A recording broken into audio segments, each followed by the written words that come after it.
Have you ever caught your man kissing another woman? I have. And not just that, I also found out he was taking my son, the child I gave birth to, the child I raised, to his mistress's house, like she was the mother instead of me. That night I stood in the pouring rain, 5 months pregnant, rainwater mixing with tears streaming down my face, and I realized something. I had been living like a fool for 2.5 years, but from that night on I changed. To understand what happened, I need to start from the beginning. I met Andre at a travel agency where we both worked. I was 22, he was 23, young, naive, full of dreams. Andre had what I used to call a baby face. Chubby cheeks, big round eyes, the sweetest smile you've ever seen. Every time I called him that, he'd scrunch up his face, stop calling me baby face in front of people. But that innocent look was exactly why I trusted him completely. Those early days of dating were the best days of my life. Andre picked me up for work every morning, brought me lunch when I forgot to eat, texted me every hour. Have you eaten yet? Are you tired? Let me take you to dinner tonight.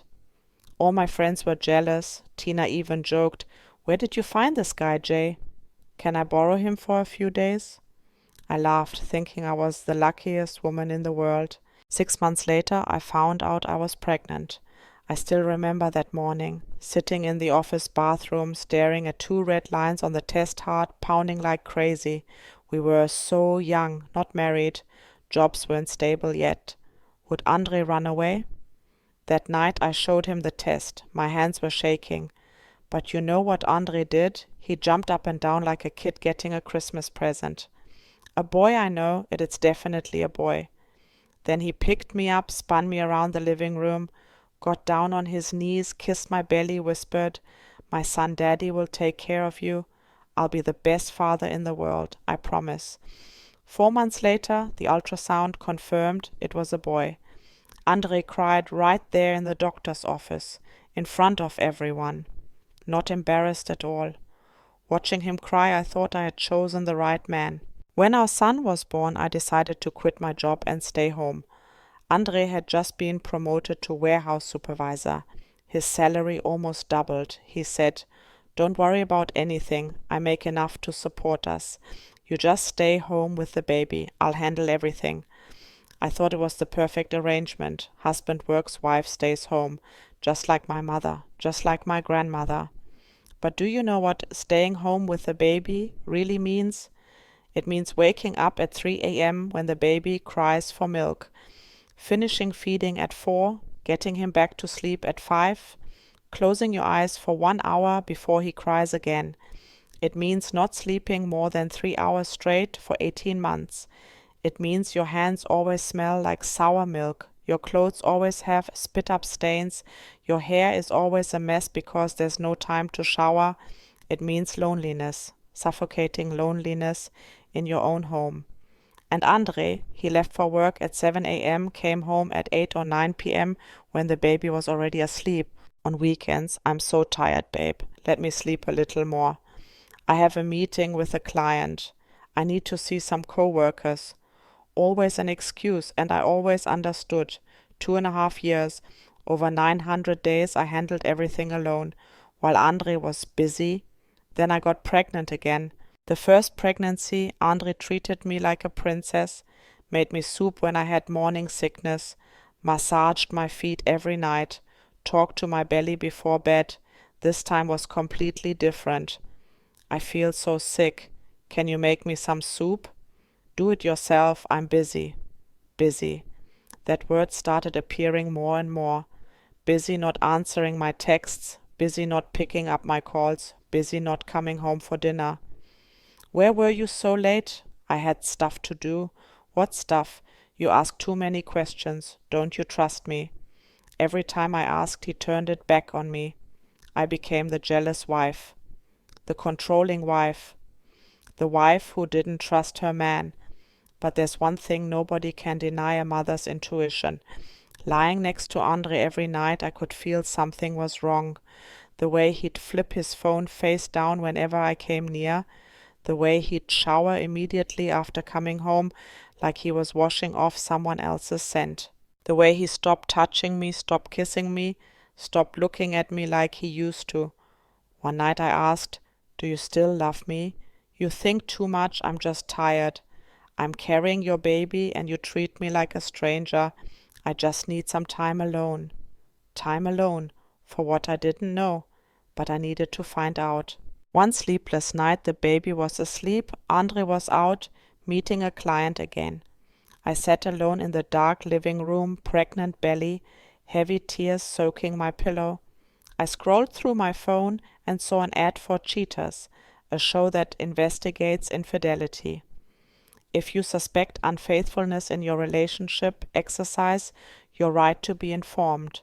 Your right to be informed. I repeated that phrase in my head all night. I sacrificed 2.5 years of my life. I was carrying his second child. I deserved to know the truth. The next morning I called. "My name is Jay Smart. I'm 24. I suspect my boyfriend is cheating on me. He's the father of my son and the baby I'm carrying. I need to know the truth. Will help you, Miss Smart." Day 4 of the investigation I got the first video. Andre drove to an apartment complex I didn't recognize, walked upstairs, knocked on a door. No answer. His pager went off. The camera zoomed in enough for me to see it was my number. He looked at the screen, then shoved it in his pocket. Didn't bother calling back. He went down to the pool. Then she appeared. A young woman in a red bikini ran out to hug him. They got into the hot tub together. She sat behind him, massaging his shoulders, his neck, his back. Andre tilted his head back, eyes closed, enjoying every second. Then she turned him around. They kissed. In the middle of the pool, in broad daylight, kissing like they were the only two people in the world. I turned off the video, ran to the bathroom, threw up everything in my stomach, not from morning sickness, from disgust, from pain, from betrayal, but that wasn't the worst part. Day 7 of the investigation, I got another video. "Miss Smart, you need to prepare yourself for this one." The video started, Andre driving to that same apartment complex, but this time the camera zoomed into the back seat. My son. The baby I gave birth to after 14 hours of labor. The baby I stayed up with every night when he was sick. The baby I gave up my career to raise. Andre brought my son to meet his mistress. She opened the door, face glowing. Hugged Andre first, then bent down to hug my son, patted his head, took his hand and led him inside. They took my son to the pool. She played with him, lifted him up high, caught him at the bottom of the slide. My son laughed and laughed, called her by name, Kiwana, like he'd known her forever, after they put him in the car. She leaned through the window and kissed Andre, right in front of my son.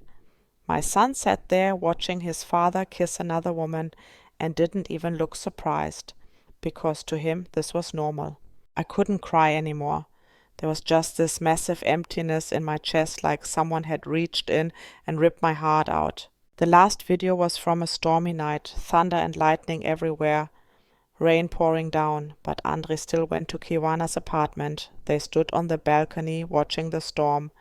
She leaned her head on his shoulder. He wrapped his arm around her waist like a couple in a romantic movie. Then they went inside, closed the door. Hours later she walked him to his car, kissed him goodbye. Then he drove home, home to me, home to the woman carrying his child. That night Andre got into bed next to me. I pretended to be asleep, smelled unfamiliar perfume on him. He held me and whispered, "I love you." I wanted to turn around and slap him, wanted to scream, but I did nothing. Not yet. A week later the Cheaters team called. "Miss Smart, we've identified the woman. Her name is Kiwana Doe, 25 years old, and she's 3 months pregnant." 3 months. Andre had 2 pregnant women at the same time. Me at 4 months, her at 3. That means when I first found out I was pregnant, when I happily told Andre the news, he was already sleeping with her. Tonight he's at the McDonald's across the street with Kiwana. Do you want to confront him? Yes. Rain was pouring down when I stepped out of the car. My maternity dress soaked through, hair plastered to my face, 5-month belly sticking out. I walked across the street, straight toward Andre. He was standing by his car with Kiwana, laughing, talking, his hand on her waist, no idea his world was about to collapse. Andre. He turned around, face went white. Jay, what are you doing here? Why are you always with her? Tell me right now. She's just a friend, I told you, just a friend. Friend. I laughed, the most bitter laugh of my life. A friend you kiss at the pool, a friend you massage in the hot tub, a friend you bring my son to visit. I held up my phone, played the video. Andre watched himself kissing Kiwana, holding her, bringing our son to her apartment like they were one happy family. He couldn't say a word. Kiwana spoke up. Who are you? I'm the mother of his child. I've been with him for 2.5 years. I'm carrying his second baby right now. Who are you? I'm Andre's girlfriend. We've been together for 4 months, and I'm pregnant with his baby. 3 months. 4 months. He lived a double life. Lied to me every single day. You have 2 babies coming with 2 different women. Silence. Answer me, Andre. I'm sorry.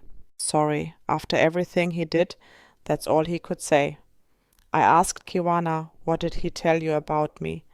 He said you don't take care of your son, said you neglect the baby, so he has to bring him to me.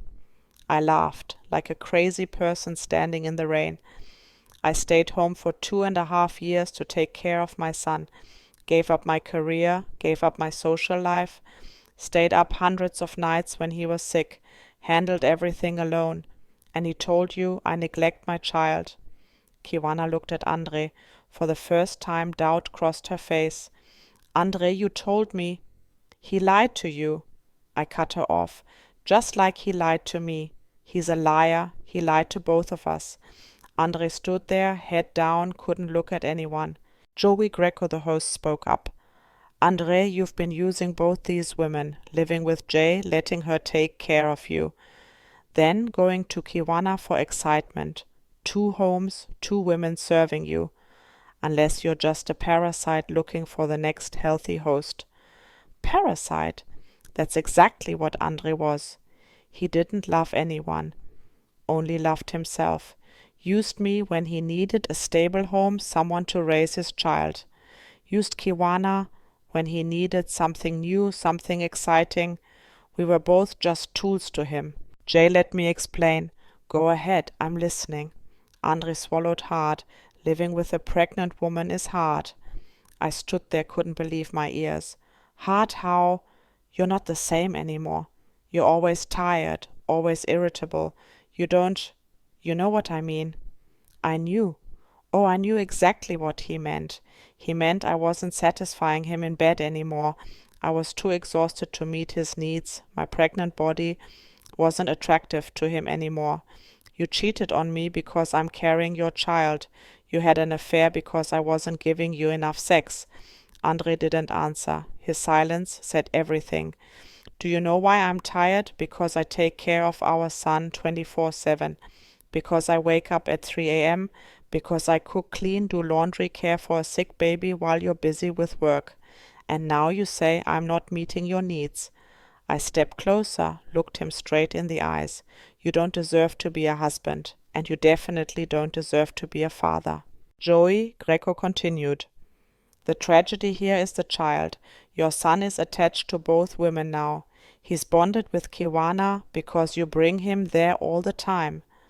What are you teaching him? That women are replaceable, that promises mean nothing, that lying is how you solve problems. Andre cried, tears running down his baby face, but I didn't feel sorry for him anymore. I love my son, he mumbled. I don't want him growing up without a father. Then stop acting like someone who doesn't deserve to be one. Andre turned to me, voice begging, Jay, I'm sorry, I know I was wrong, I want to start over. I love you. Give me another chance.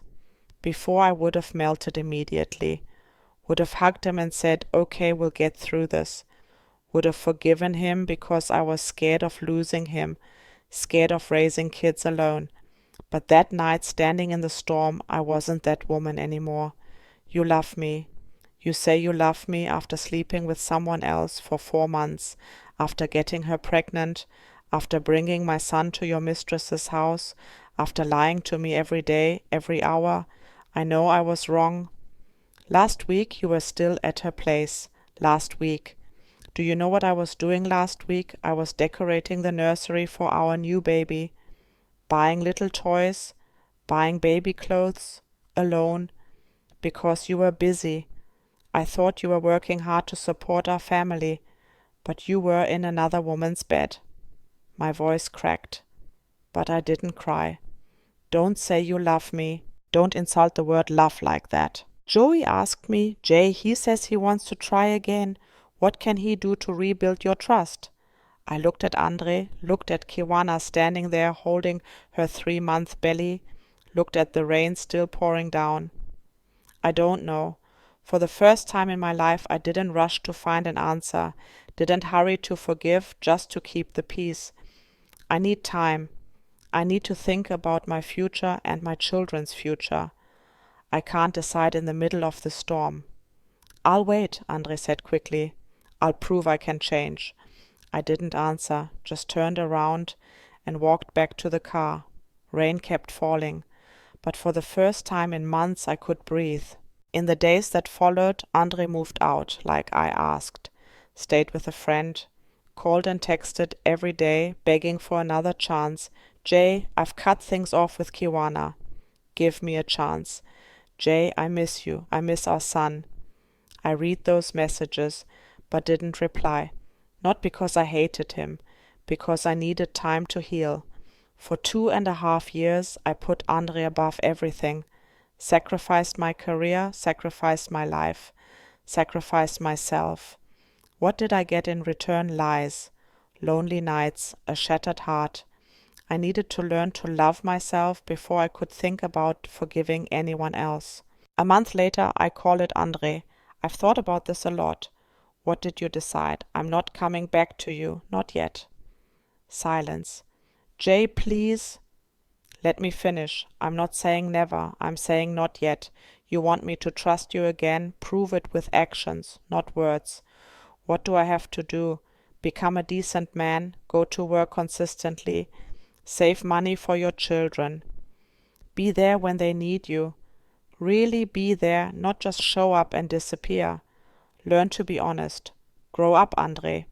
You're 25, not 15.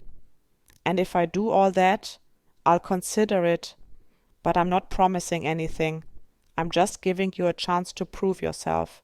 The result is up to you. How long? However long it takes, 1 year, 2 years, 10 years, I'm not in a hurry. I have my whole life.